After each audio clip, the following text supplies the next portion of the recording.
Le 3 novembre 2021, M. Macron, président de la République française, a reçu Mme Merkel, la chancelière allemande qui quitte ses fonctions après 16 années au pouvoir, et il l'a reçue dans la ville de Bonn, célèbre pour ses hospices et pour son bon vin notamment, pour une espèce de cérémonie d'adieu et de dîner d'adieu.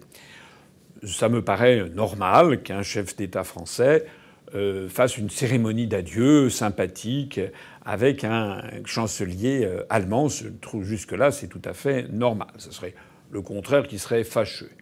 En revanche, comme d'habitude, M. Macron a donné dans l'emphase, dans l'hyperbole, il a surjoué comme il le fait tout le temps, et surtout, il a décoré Mme Merkel de rien moins que la Grand Croix de la Légion d'honneur, c'est-à-dire la Légion d'honneur, c'est la décoration la plus prestigieuse de France. Grand Croix, c'est le summum. Il n'y en a qu'une soixantaine de Grand Croix sur toute la France. Il y a à peu près 93 000 détenteurs de la Légion d'honneur. Vous savez qu'il y a les chevaliers, au-dessus il y a les officiers, au-dessus il y a les commandeurs, puis ensuite il y a les grands officiers. Et enfin les grands croix. Et le premier grand croix, c'est le président de la République lui-même, et c'est excessivement rare d'obtenir la Grande Croix de la Légion d'honneur. Alors, ceci témoigne quand même d'une volonté de gratifier Mme Merkel, d'une décoration qui est une décoration nationale. On peut décorer certains étrangers de l'ordre de la Légion d'honneur, mais ils ne sont pas dans l'ordre, justement. Ils n'ont que la décoration, ils ne font pas partie de l'ordre. Mais néanmoins, en termes symboliques, c'est extraordinairement important. Et donc, c'est une décoration, comme vous le savez, qui a été créée par Napoléon Bonaparte. C'était avant l'Empire, d'ailleurs. C'était une décoration qui était remise pour récompenser un service éminent fait à la nation, fait à la patrie française. Je crois qu'il est utile de rappeler ici, parce que beaucoup de Français ne se rendent pas compte, de qui est Mme Merkel. Alors je ne vais pas faire sa biographie du temps où elle était en Allemagne de l'Est, où elle a fricoté avec les services secrets communistes est-allemands. Non, je vais simplement me concentrer sur qui est Mme Merkel et exactement qu'est-ce qu'elle a fait, elle et son gouvernement, depuis un certain nombre d'années où elle était au pouvoir, en particulier dans ses relations avec la France. Alors, très rapidement, ça pourrait durer des heures, mais rappelez quand même un certain nombre de faits. En avril 2015, le quotidien allemand Süddeutsche Zeitung a révélé que l'Allemagne avait espionné l'Élysée pour le compte des services secrets américains. Des écoutes ont été réalisées de 2002 jusqu'à 2013, mais c'était à l'époque, ça venait de sortir, sur un site d'écoute qui est situé en Bavière et qui visait la présidence de la République française, mais aussi de hauts fonctionnaires du Quai d'Orsay et de la Commission européenne. En septembre 2017, lorsqu'il a été question des problèmes de la relance de l'euro, etc., et des difficultés, notamment vis-à-vis de l'Italie et de la Grèce, pour la énième fois, l'Allemagne a refusé toute mutualisation des dettes à l'intérieur de la zone euro, alors que c'est ce que réclamait M. Macron. D'ailleurs, à l'automne 2017, Emmanuel Macron, qui était fraîchement élu à l'Élysée, avait fait un discours, le discours de la Sorbonne, où il avait fait quantité de propositions sur la relance de l'Europe, etc. C'était tombé dans un silence de cathédrale. L'Allemagne, en fait, avait regardé ça sans rien dire et n'avait pas bougé. En fait, Mme Merkel n'avait absolument pas soutenu M. Macron sur ce projet grandiose. À partir d'avril 2018 est apparue l'affaire Nord Stream 2. Vous savez, c'est ce gazoduc de gaz livré par la Russie à l'Allemagne. Et il a traversé l'esprit des dirigeants français de s'opposer à ce projet et de suivre en cela les demandes conventionnelles des États-Unis d'Amérique qui estimaient que l'Allemagne allait trop dépendre de la Russie.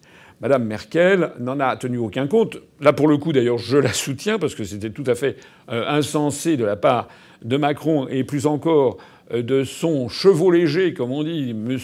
Clément Beaune, qui, au printemps de cette année d'ailleurs, a encore réclamé sur l'air des lampions que l'Allemagne se passe de Nord Stream 2, ce qui est absurde. En tout cas, l'Allemagne n'a même pas daigné répondre. En janvier 2019, Emmanuel Macron est allé signer un traité, le traité d'Aix-la-Chapelle, avec l'Allemagne, où il a cédé tout ce qu'il pouvait céder, et même au-delà. comment dirais-je, posé le principe que le siège permanent de la France au Conseil de sécurité de l'Organisation des Nations Unies possédé par la France donc depuis la Seconde Guerre mondiale, depuis 1945, grâce à De Gaulle, eh bien que l'on y inviterait en tant que de besoin, et même très souvent, des diplomates allemands à se mettre avec nous, ce qui prélude un petit peu l'idée qu'un jour on pourrait balancer ce siège au Conseil de sécurité. Dans le même traité, d'ailleurs, Macron s'est engagé à faire de l'obtention d'un siège permanent au Conseil de sécurité de l'ONU par l'Allemagne, d'en faire un objectif de la diplomatie française. C'est absolument incroyable. Notre objectif, c'est de donner le maximum de pouvoir aux Allemands. Mais pourquoi donc? Et contre quoi, en fait, a-t-on? Qu'est-ce qu'on a obtenu en échange? Il a été également acté le principe de mutualiser le maximum les armements, avec peut-être en perspective d'ailleurs l'idée de partager un jour notre force de frappe nucléaire. Et Mme Merkel, en échange, n'a strictement rien donné. Si ce n'est que, bon, le fait qu'un ministre peut de temps en temps français aller au Conseil des ministres allemands, ça tombe bien, il n'y comprend rien d'ailleurs, parce qu'il ne parle pas l'allemand, mais en réalité, les seules choses concrètes qui ont été obtenues ont été du côté allemand. M. Macron n'a rien obtenu, si ce n'est que le plaisir de dire qu'il avait signé un traité, le traité d'Aix-la-Chapelle. Un mois après, en février 2019, est apparue une nouvelle pomme de discorde entre Mme Merkel et M. Macron, qui a été la politique agricole commune. Au moment de négocier le budget, Macron voulait faire de la politique agricole commune, qui est très importante pour nos agriculteurs, un point très important. Mme Merkel a fait savoir que c'était absolument pas une priorité pour l'Allemagne. En avril 2019, l'Allemagne a mis un veto, a interdit l'exportation d'armes françaises vers l'Arabie saoudite. Pourquoi? Parce que dans ces armements français, il y avait des pièces, des composants qui étaient allemands. Donc pour l'exportation, il y avait la nécessité d'obtenir le feu vert allemand. Les Allemands, comme ils étaient d'ailleurs ultra minoritaires dans la valeur ajoutée de ces armes, eh bien, ont mis leur veto à la vente d'armes françaises d'exportation à l'Arabie saoudite. En octobre 2019, après les élections européennes, Macron a cédé. Le poste, il a été d'accord pour que le poste de président de la Commission européenne tombe à une Allemande, Madame Ursula von der Leyen. Je rappelle qu'auparavant, ça n'était pas un Allemand, donc c'est une Allemande. Il y a quand même 27 pays dans l'Union européenne. On aurait pu prendre... Auparavant, c'était le fameux Jean-Claude Juncker, que les mauvaises langues appelaient Jean-Claude de Drunker, vous savez, parce qu'il était ivre à partir de 10 heures du matin. Mais c'était un luxembourgeois, donc qui émanant d'un petit pays. On aurait pu concevoir que, pour ne froisser aucune susceptibilité d'un des très grands États de l'Union européenne, on nomma à la tête de la Commission européenne et quelqu'un émanant d'un petit pays. Non, non, ça a été Madame Ursula von der Leyen, mais qui ne s'est pas contentée de ça. C'était une proche de Madame Merkel, ancienne ministre de la Défense, mais elle a décidé de nommer des Allemands absolument partout. Tous ses collaborateurs, elle a essayé d'infiltrer au maximum la Commission européenne et toutes les structures de l'Union européenne. À la fin 2019, cette fois-ci c'est en matière spatiale, les Français ont découvert ébaubi que l'Allemagne avait décidé d'augmenter de façon très substantielle sa participation à l'Agence spatiale européenne. Semble-t-il qu'ils n'en avaient pas prévenu d'ailleurs vraiment la partie française. L'Allemagne est devenue maintenant le premier participant à l'Agence spatiale européenne, très supérieure à celle de la France, alors qu'au départ, il avait été convenu que ce serait un petit peu à égalité. Donc comme si l'Allemagne voulait mettre vraiment la main, en fait, sur cette Agence spatiale européenne, qui d'ailleurs n'a d'européenne que le nom, ça n'a aucun rapport avec l'Union européenne, puisque d'ailleurs, dans l'Agence spatiale européenne, vous avez des États comme la Suisse ou la Norvège ou le Canada qui ne sont pas dans l'Union européenne, ni même dans l'Europe. En attendant, et depuis 2 ans, les 2 années écoulées, on a assisté progressivement à l'abandon de la vision française en matière spatiale. Nous privilégions des lanceurs lourds qui, notamment pour des raisons militaires, alors que les Allemands préfèrent des lanceurs réutilisables. Les Allemands, ayant mis la main sur l'Agence spatiale européenne, ont fait pression pour supprimer des quantités d'emplois. On a annoncé il y a quelque temps de cela la suppression de 588 postes au sein de Ariane Group, dont 530 emplois en France. Dans cette réorganisation d'ailleurs, il y a le transfert du moteur Vinci, qui est un moteur qui était fabriqué donc pas très loin de Paris, en région Normandie, le long de la Seine, et bien qui donc devra maintenant disparaître de France, va être transféré, délocalisé, sa fabrication va être désormais transférée en Allemagne. Là encore, la France a perdu un élément tout à fait significatif de son savoir-faire industriel. On a annoncé également le démantèlement d'Ariane Group et du savoir-faire spatial français. En juin 2020, on a pu noter l'absence totale de soutien politique de l'Allemagne pour ce que les spécialistes militaires appellent l'illumination radar qu'a subi une frégate française, la frégate Courbet, qu'elle a subi de la part d'une frégate turque. Les deux navires battant pavillon de l'OTAN, c'était en Méditerranée. J'avais fait à l'époque des articles sur ce sujet. Une illumination, ça voulait dire que c'était quasiment un acte de guerre entre la Turquie et la France, au sujet notamment des approvisionnements en armes ou de l'interdiction d'apporter des armes aux belligérants en Libye. La France a été lâchée comme une vieille chaussette par l'Allemagne. En août 2020, M. Macron s'était répandu un peu partout avec l'affaire de la Covid-19 sur le fait qu'il fallait faire une Europe de la santé. On allait enfin avoir une Europe de la santé qui n'avait pas été assez bien mise sur les fonds baptismaux par les traités européens. Il en avait plein la bouche. Quelques jours après que M. Macron avait dit ça, l'Allemagne nous apprenait qu'elle avait décidé de lancer une grande coopération médicale avec la Chine. C'est-à-dire qu'on apprenait que des entreprises allemandes avaient noué des partenariats stratégiques avec des entreprises chinoises dans le domaine de la santé.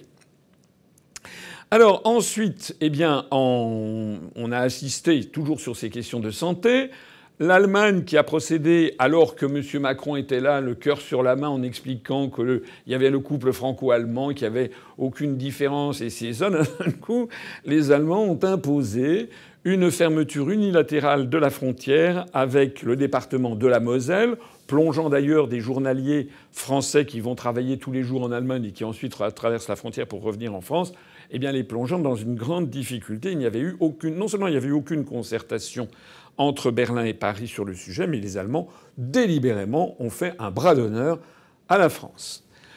Dans ces périodes-là, il y a eu aussi des tentatives lancées par des forces ici ou là, des intellectuels français, quelques députés qui ont voulu profiter du Brexit, qui s'est réalisé donc en 2020, là, vraiment lorsque les députés britanniques ont quitté définitivement le Parlement européen. Il y a donc eu des Français qui ont essayé de mobiliser tout le monde pour interdire l'anglais comme langue officielle de l'Union européenne.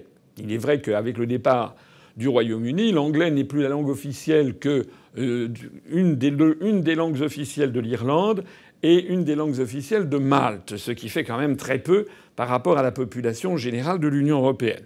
Et bien entendu, ceux qui étaient derrière ça là voulaient redonner à la construction européenne son caractère plurilinguiste qui est complètement tombé en désuétude, puisque tout le monde parle l'anglais, et donc voulaient évidemment pousser la langue française, accessoirement les langues espagnoles, italiennes et allemandes qui auraient pu être mises sur le devant. Bien non, pas du tout. Sur pression allemande, cette affaire a été enterrée. Les Allemands se trouvent très bien à parler l'anglais et redoutent surtout que la langue française se redéveloppe à l'intérieur de l'Union européenne. En août 2020, toujours dans ce grand amour entre l'Allemagne et la France, les Allemands ont décidé de restaurer la statue de Bismarck. Il y a une statue de 34 mètres de haut. 34 mètres, je ne sais pas si vous voyez ce que ça veut dire. C'est une statue absolument colossale. Je ne sais même pas s'il y a un exemple en France qui ressemble à ça. C'est une statue qui est à Hambourg de 34 mètres de haut, à l'intérieur de laquelle il y a d'ailleurs des catacombes ou une espèce de cave qui est bourrée d'ailleurs de dessins et de graffitis nazis. Mais tout ça a été restauré pour les 150 ans du Deuxième Reich, celui qui avait été proclamé donc par Bismarck en présence de... plus exactement proclamé par Bismarck, mais en faveur de Guillaume II, le roi de Prusse, dans la Galerie des Glaces, après la Bérésina française de Sedan en 1870, la chute du Second Empire le 4 septembre 1870. Vous savez que donc en janvier 1871, les Allemands étant à Paris, eh bien avaient humilié la France au dernier degré en faisant proclamer le nouveau Reich allemand dans la Galerie des Glaces, symbole de toutes les gloires de la France, symbole de Louis XIV. Eh bien, à l'occasion du 150e anniversaire, les Allemands, à Hambourg en tout cas, ont considéré comme tout à fait urgent de restaurer un statut de Bismarck, ce qui n'était pas hyper sympathique de faire ça vis-à-vis de la France. En décembre 2020, vous voyez que je ne remonte pas au calendrier, je parle des mois écoulés en fait.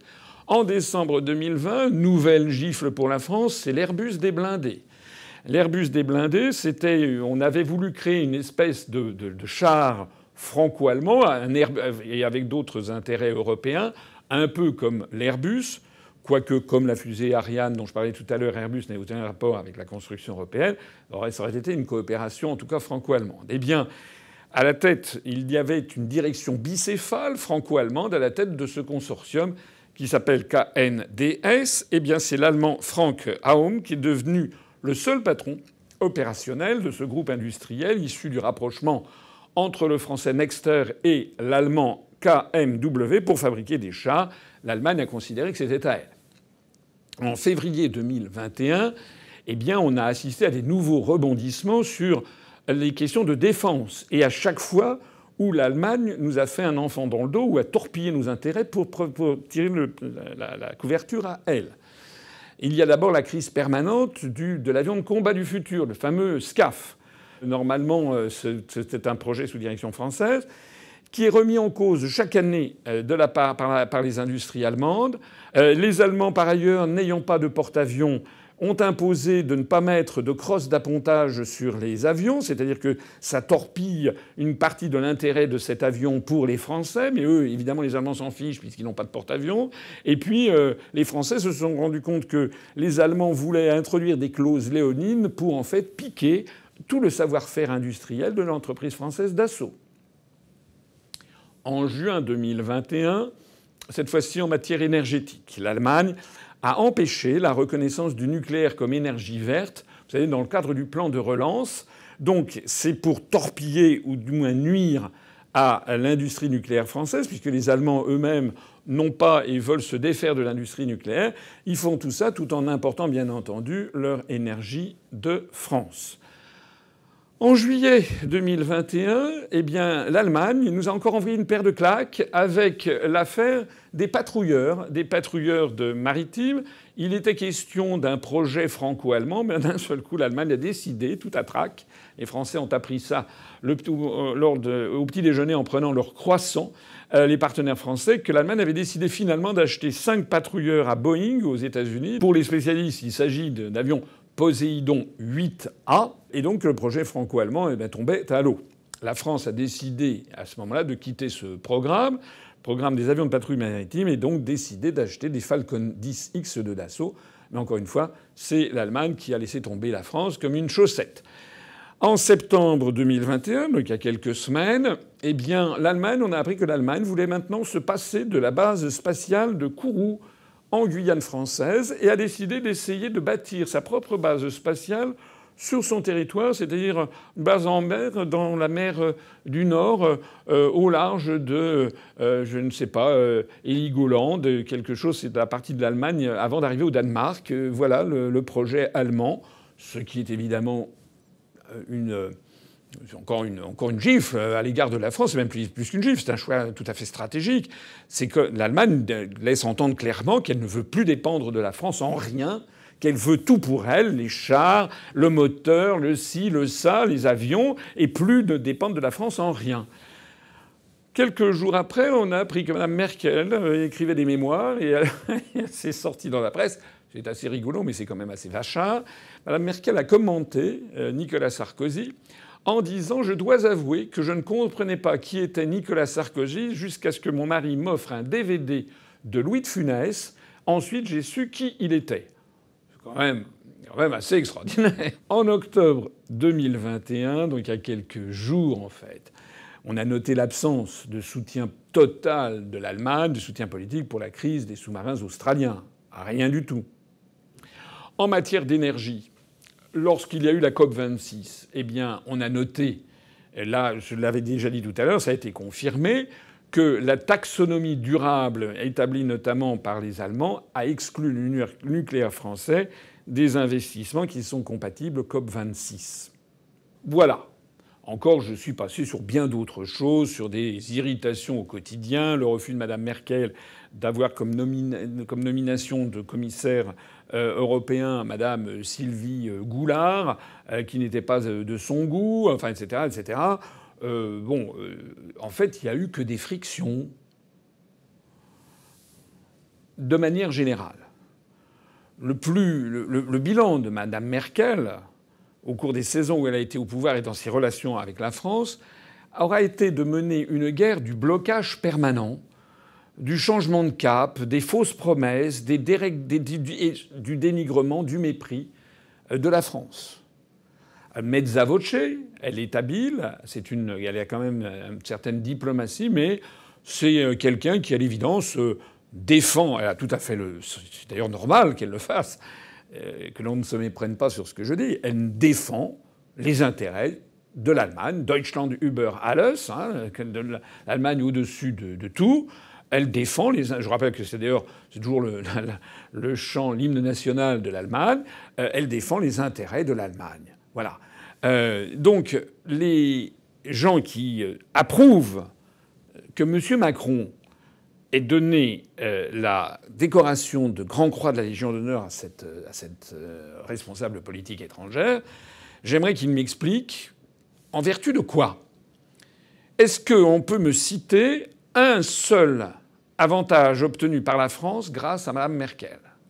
Mme Merkel a-t-elle jamais fait une seule concession d'importance à la France? Chaque négociation avec Mme Merkel et son gouvernement s'est toujours soldée, dans le meilleur des cas, par un accord bancal en demi-teinte et dans la grande majorité des cas, par un soutien absolument inexistant, que ce soit au niveau local ou au niveau international. Alors, M. Macron a essayé d'expliquer grâce à elle, l'Europe avait énormément progressé. Il a à l'esprit le fameux plan de relance avec ses 750 milliards d'euros et avec cette espèce comment dirais-je, d'arnaque incroyable que Macron a acceptée, c'est-à-dire que nous, on va recevoir 40 milliards d'euros de l'Union européenne tout en s'endettant sur l'équivalent peut-être de 90 à 100 milliards d'euros qui vont reporter sur les générations futures. Et M. Macron a présenté ça comme un truc extraordinaire et comme le fait que Mme Merkel avait changé de pied puisque c'était c'était la mutualisation des dettes. Ça n'a pas du tout été la mutualisation des dettes. La mutualisation des dettes sur l'euro, je l'ai déjà expliqué 50 fois, ça sera la 51e. Ce serait si l'Allemagne avait décidé que toutes les dettes de tous les pays européens appartenaient à une seule entité, ce qui signifiait que si l'Italie n'arrivait pas à payer ses dettes, c'était les Allemands qui paieraient les dettes de l'Italie. Mais on n'en est pas du tout là. Ce qui s'est passé avec le plan de relance, c'est simplement que la Commission européenne s'est endettée. Elle l'avait d'ailleurs déjà fait, mais là, elle ne l'avait jamais fait avec une telle ampleur. Elle s'est endettée pour l'ensemble des pays de l'Europe, et donc tous les pays devront rembourser, mais selon leur quote-part dans le budget de l'Europe. Donc ce n'est pas ce que l'on appelle une mutualisation des dettes, c'est simplement un théâtre d'ombre. Voilà.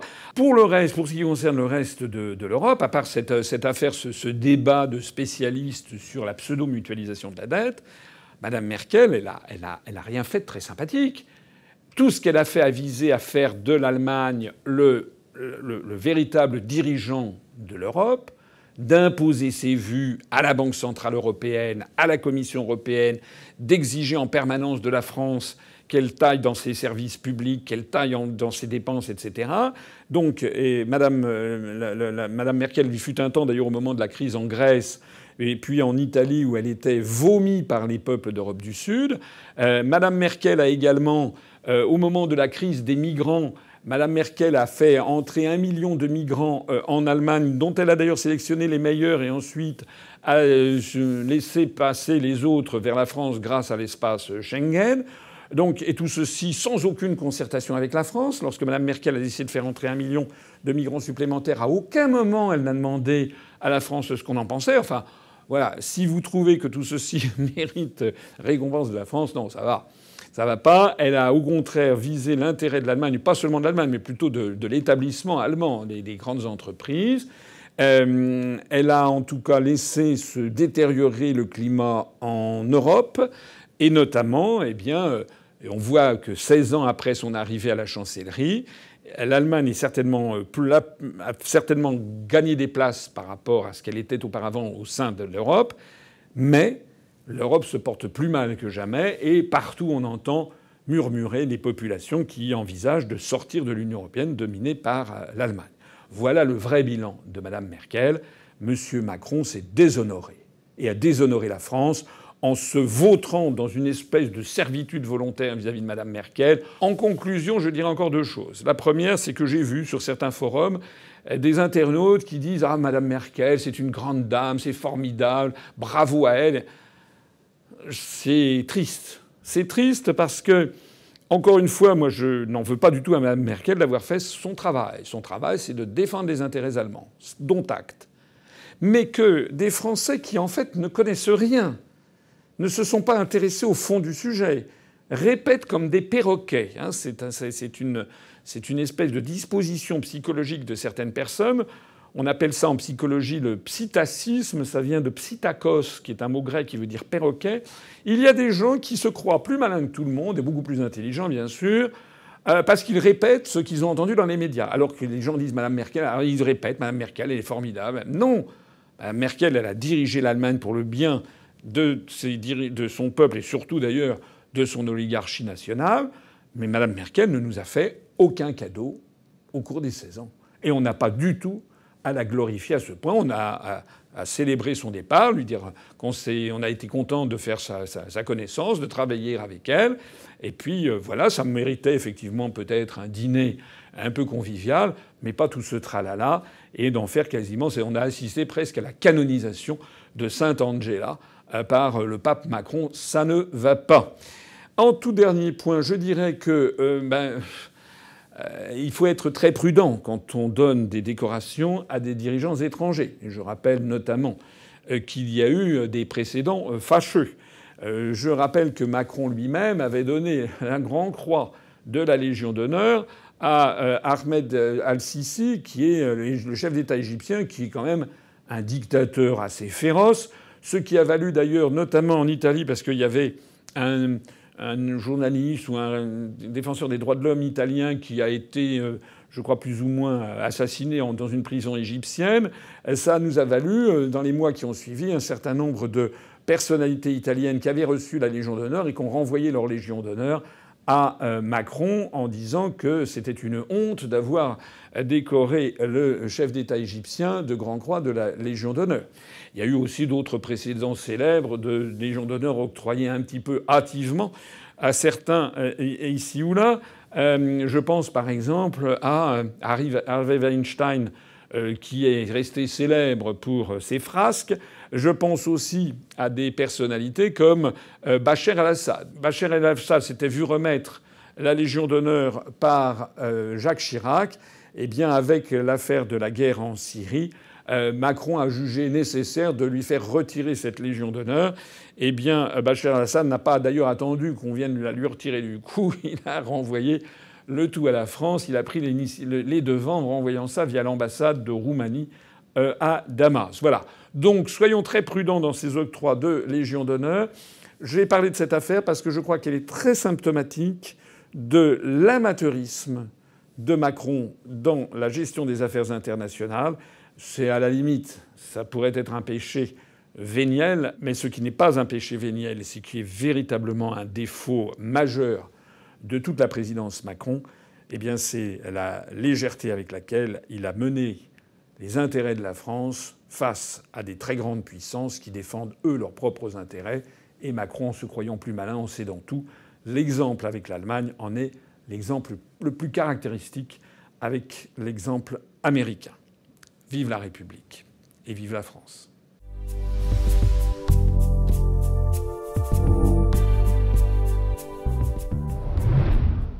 Bon, vous avez compris, Asselineau 2022, c'est parti. C'est le moment de se mobiliser plus que jamais pour les parrainages.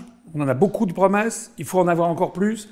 et aussi pour le nerf de la guerre, c'est-à-dire le financement de la campagne. Vous savez que nous avons 0 € d'endettement. Nous comptons rester avec 0 € d'endettement, donc il vous appartient de participer. On a besoin d'argent, je le dis carrément comme tout le monde, on a besoin d'argent pour financer l'élection présidentielle et pour financer les élections législatives. Voilà, on a mis un compteur, maintenant c'est à vous de jouer. Vous savez que vos sommes sont déductibles à 2/3 de l'impôt sur le revenu que vous acquittez si vous en payez un. Merci d'y songer, il s'agit de la France. À bientôt.